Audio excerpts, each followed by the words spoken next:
kurban adalah ibadah yang sangat mulia dan dianjurkan setiap muslim yang mampu berkurban, dan dihitung mampu kalau pada saat tiba Idul Adha dia punya kemampuan beli 1 ekor kambing.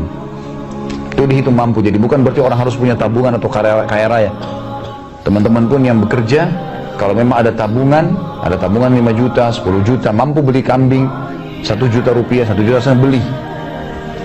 Itu sedekah yang sangat besar, dan ini ibadah yang sangat besar setelah sholat Idul Adha, dan boleh dikerjakan di 4 hari, 10, 11, 12, 13. Boleh Idul Adha, boleh di hari tasyrik yang dikenal dengan hari makan kurban, ya.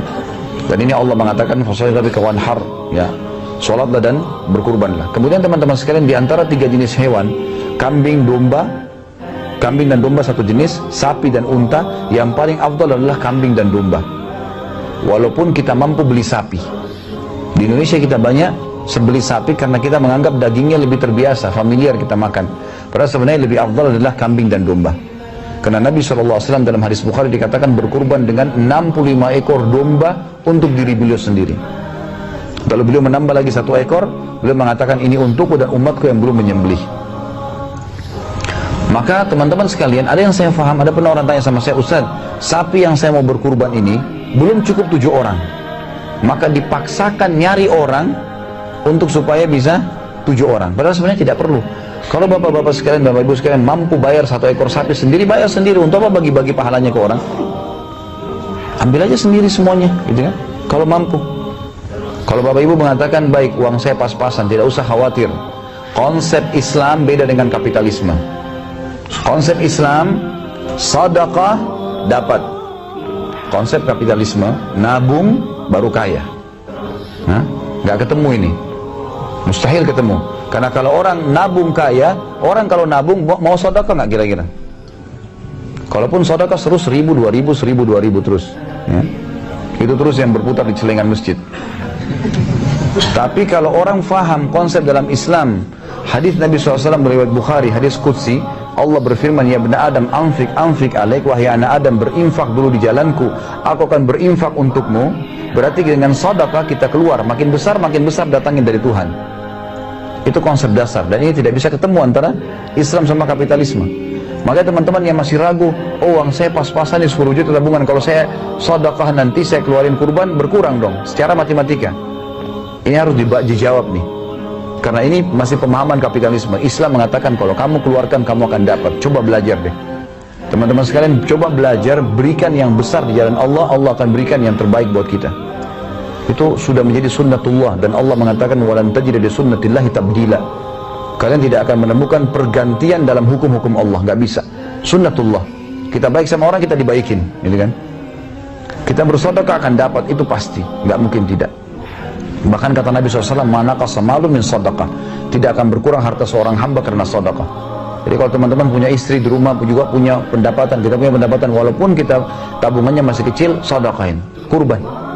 Berkurban teman-teman sekalian, itu pahalanya besar. Kalau seandainya anda mengetahui bagaimana pahalanya berkurban pada hari kiamat, atau yang kita sering bantu orang miskin, sedekah setiap hari dijadwalkan, mungkin kita berharap sepanjang umur kita melakukannya. Maka jangan disia-siakan, karena setiap peluang ibadah tidak bisa terulang teman-teman. Saya punya pengalaman di Kampung Melayu, pernah saya isi ceramah. Kemudian habis ceramah, azan duhur, saya ke masjid.